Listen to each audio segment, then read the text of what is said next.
Yo, Dragon Ball fans and gamers in general. With all the recent news and information being revealed about Dragon Ball Sparking Zero, all these characters and all these gameplay mechanics, I've come to wonder, and I know a lot of you have been wondering as well.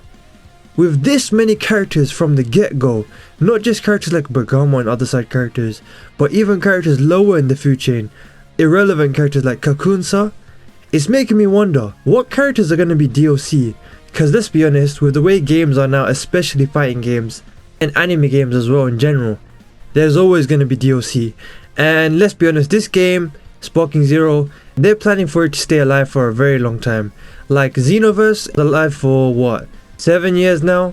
And I know the original plan was for Xenoverse to end back in like what, 2020, but they delayed it because they wanted to buy time and entertain us until Sparking Zero was ready, and there was delays because of COVID. But even then, it's obvious that they wanted to keep Xenoverse alive for years and years. And that just shows that a game like Sparking Zero, which has, and no disrespect to Xenoverse, I like Xenoverse and the community loves Xenoverse, but they're obviously putting more effort into Sparking Zero. And the anticipation is higher than any Dragon Ball game in like what, the last 13-14 years, maybe more. It's going to be alive for at least 5 years, and that's bare minimum. So that means inevitably we're going to get DLC. But as I said, with a roster so big from the get-go, with so many characters from both relevant and irrelevant characters, where does DLC even fit in?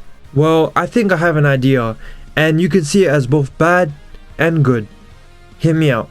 I'm your boy Kaiser, I'm going to talk about it right now. Like and subscribe the video. I'm trying to hit 500 by summer and 1000 subs by this year. So be an OG, subscribe, and enjoy the video. So with that said, what could I see being DLC? Well, two main things come to mind, and I'll start with the first one. That being most recent Dragon Ball media outside of manga and games, which is Dragon Ball Super Superhero, the movie. Now, if you've watched my recent videos, I've been saying over and over that I am so worried that they're gonna make that movie DLC, and I feel like they shouldn't, because by the time this game comes out, that movie will be pushing 3 years old. It came out in 2022. In Japan, I think it was April or May 2022. I'm expecting this game to come out in second quarter of 2025. That's just my humble opinion, my random guess. I know some people still are optimistic it'll come out in 2024. Guys, I don't think this game's coming out in 2024. Like, we're in April now, and there's still no release date, and there's still so many characters that haven't been announced. So, I mean, it's possible, but I don't see it happening. Personally, I see them matching it up around when Dragon Ball Daima is airing, which is said to be about 20-ish episodes, so that will probably finish airing in what, next year, March? So I could see it coming out in April 2025, but we'll see. But why would they make such a major piece of media, which wouldn't even be that new anymore by that point, a DLC? Well, one of the issues with Xenoverse DLC is that some of the stuff that they were advertising in these DLCs, we didn't care about. Like, what they would do is, and I know there's a lot of Xenoverse players that are much more experienced than me, I feel like they can vouch for me. Of course, don't get me wrong, we like the Xenoverse DLCs, and a lot of them came with some, well, all of them came with sick stuff, right? Especially for the time that they came out. Like, you have to remember, Xenoverse has been around since the early stages of Dragon Ball Super. Like, Goku Black was DLC for a reason. That's how old Xenoverse 2 is. But the issue was, they'd release a DLC with characters like Super Saiyan God Vegeta, but they'd release it with characters that we do not care about paying for, like Ribrian. But of course, we'd buy them for more story, more content, and the characters that we do care about, like Vegeta or Ultra Instinct Goku. Although I think that Ultra Instinct Goku one came with just like good characters in general. But you know what I mean, some of the DLCs came with characters we don't care about. Now that brings me to my point. So a lot of people saw a character like Kakunsa being in the base game and thought, if they're adding a fodder irrelevant character like her, who's just there to flex the size of the roster, why on earth would they not have a much more relevant, much more popular character like Beast Gohan or Orange Piccolo, which is still recent in our memory, but old enough now so that we see it in games. For example, in Xenoverse 2. And characters in Xenoverse 2, I used to think that any character in Xenoverse 2 has to be in Sparking Zero bare minimum. But then they'd make it DLC because they know if they have characters like Kakunsa DLC, even if you mix it in with some relevant characters, it's gonna make you not want to buy it. Whereas if you let's say for example you have one, this is what I'm hoping for. I'm hoping the DLCs in this game are like mini chapters and whatnot. That's one of the things I don't like about Xenoverse. I know they have the packs and the sets and whatnot, but I want it to be one big DLC for each category. So for example, I'll get to my other point later. For this point, the superhero movie, I want them to do one big DLC for the superhero movie that comes with Orange Piccolo, the 2 androids, Cell Max, because we now know that we're gonna have giant characters in this game, and Beast Gohan. Did I say Orange Piccolo? Yeah, Orange Piccolo. And that will be perfect character wise, and then story wise, just give us the superhero movie storyline. That's it. It's perfect, and that makes for a perfect DLC storyline because it's movie size. It's not a full arc. It's a movie, or in the manga it's a full arc, but you know what I mean. Like, you can fit that into a DLC storyline, right? There's a couple missions. What would it even be? Piccolo fighting the androids, then he loses, then a cutscene of him making a wish to Shenron, him going undercover, Gohan fighting the android, then Cell Max, Orange Piccolo. That's it. That's a DLC right there. And then obviously Beast Gohan versus Cell Max. Perfect. That's a DLC right there. You're welcome, Bandai. Now, why does that make a perfect DLC compared to some of the Xenoverse DLCs? Because a DLC like that is a must, and because of that, it's gonna sell like hotcakes. Whereas if you sell a DLC with characters like Rubrian's Universe, for example, I don't even know what universe number that is, you know, obviously the hardcore fans will buy it, but let's be honest, like, a lot of us won't really care. And if you were to mix it with some relevant characters, like let's say for whatever reason you have a DLC with, it comes with Hit, Jiren, and Ribrian and Kakunsa, a lot of people will buy it, but a lot of people will hesitate, and a lot of people will be like, you know what, why am I paying for a character like that? It's not worth it. Whereas if it only comes with what you really want, like the superhero movie, everyone that's willing to buy a DLC is gonna buy that DLC, you know what I mean? And they have to keep this game alive somehow. And while I've always said, and a lot of people know, it's annoying how they reuse stuff that we've already had in other games and stuff that's been in the anime for years as DLC. But unfortunately, we do have to accept that that's just how games work nowadays, especially fighting games and story games like this. And so that's probably how they're going to rely on keeping the game alive, as well as updates as well, of course, and like small stuff like, I don't know, customization options and whatnot in game modes, and like raid bosses and all that good stuff, limited time events, all that good stuff.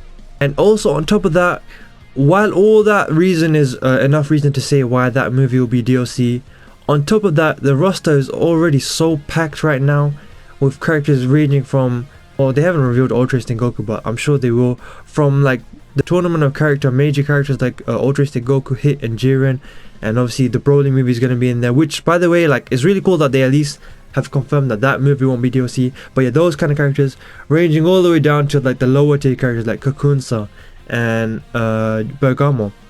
And I don't consider Roshi low tier, but you know what I mean, like the lesser relevant characters in Dragon Ball Super, I mean, and not irrelevant, but you know what I mean about Roshi, like he is Roshi. So the roster is already so packed that I think that they just wouldn't be able to fit a whole movie of characters in unless it's DLC, especially knowing the kind of money that they would make from a DLC pack like that. Everyone would buy it who's willing to buy DLC. Now you might be wondering, like, if they're gonna have DLC packs to keep this game alive, they can't just have one DLC pack, especially if they do those massive packs like I suggested, about like one big DLC for the movie and one big DLC for another thing. So what else could there be? Well, there's Dragon Ball GT. Now I know everyone will be kind of annoyed by that, because we've had GT content to some extent, at least in pretty much every Dragon Ball game. We've at least had Super Saiyan 4 in the games. But I just think that with so much content already being in the game, and with Dragon Ball GT no longer being canon, not just not being canon anymore, but it's been years since it's not been canon, and with so much Dragon Ball Super content that has replaced that, I just think that they know that GT, it's much more understandable for it to be DLC because it's not part of the canon storyline, whereas everything else is canon, including the superhero movie. But of course I explained why I think that would be DLC. So GT, they could just be like, oh, it's not part of the main storyline, so we put it on the side. It's side content, so we make it side content. So that's why I could see that being DLC. I hope they at least add Super Saiyan 4 Goku and I guess Vegeta and maybe Gogeta and Omega Shenron in the game, but that's probably pushing it. Maybe at least one of them, Super Saiyan 4 Goku in the base game, and that could also be like a tease to tempt people to buy the DLC altogether, which could come with so many characters. In fact, I talked about the superhero movie being one big DLC. A GT DLC would be massive. I have to actually say that's a must-have DLC, probably more than the superhero movie, unless they split it into packs, like 2 sets. Although I will say GT being multiple DLCs is kind of understandable, you know, like I wouldn't be mad at that as long as there's not like 5 different packs, one for each arc or something like that. Plus the GT arcs aren't that huge, like they're significant in size but they're not that huge, you know. Like there's only one Super Saiyan 4 Goku, or I guess 2 if you include like full power Super Saiyan 4 Goku like they have in Dokkan or whatever other games, Dragon Ball Legends and all that. I mean, obviously there's some stuff in GT that they could just keep out and we wouldn't care about too much, and that way you could fit into one DLC. As long as we get the storylines are what's making me think maybe it'll be multiple DLC packs, because we have the Super 17 arc, the Evil Shenrons, Baby arc, all that stuff. In fact, that's 3 DLCs right there, but that's going off storylines. Character wise, I mean, how would you separate them? I know there's Baby Vegeta and Super Saiyan 4 Goku. Super 17 is its own arc, and then the Evil Shenrons. I mean, I guess that's 3 DLCs, and then one of them would have Super Saiyan 4 Goku, but I just feel like that's not enough characters per DLC if we're doing big DLCs, you know what I mean? If we're going by smaller DLCs, maybe. In fact, maybe the game could have some small DLCs and some big ones like superhero movie, and then small GT packs. That could actually work now that I think about it. That could be cool. Especially because some GT characters not everyone cares about. Like everyone loves Super Saiyan 4 Goku, but I just feel like not everyone would really care to.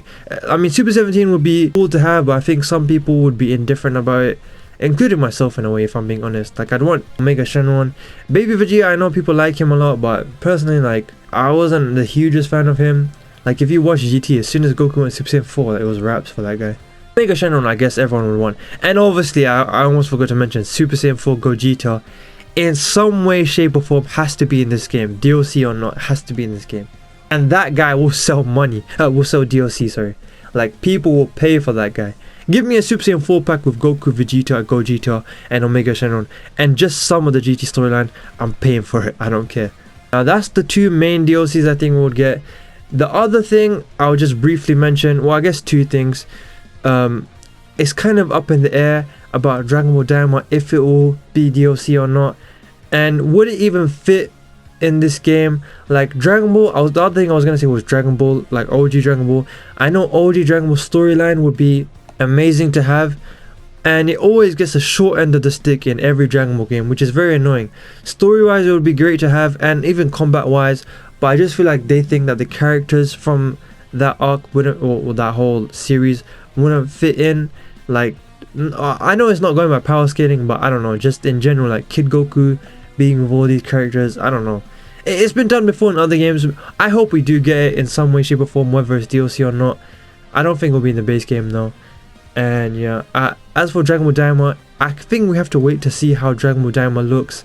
I know it's based in space and whatnot, but it's also returning to the OG Dragon Ball style a bit, in the way like the combat looks and the enemies and whatnot. But at the same time, we barely know anything about Daima. And personally, I'm not looking into Daima too much at the moment, although I'm curious, I have my theories.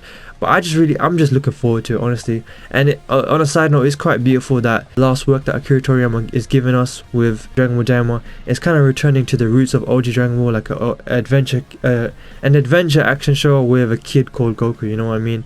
It's kind of beautiful to see, and I'm just curious to see how it will go, and if it fits in with how Sparking Zero looks, maybe we could add that as a DLC content. But yeah, this was a bit of a ramble sesh, I know guys, but at the same time it was stuff that I was thinking about, and I just wanted to get my thoughts out there. And if you disagree with me or if you agree with me, it's fine, I don't mind. Let me know your thoughts down below. If you agree with part of what I said, let me know.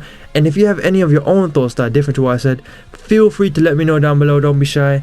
And I'm sorry for the lack of uploads recently, I've just been busy with Ramadan and my university work, but I'm hanging in there, it's fine, it's almost done now, and I'll have a bunch more uploads later this month and from April onwards. So yeah, look forward to that. I look forward to posting regularly again.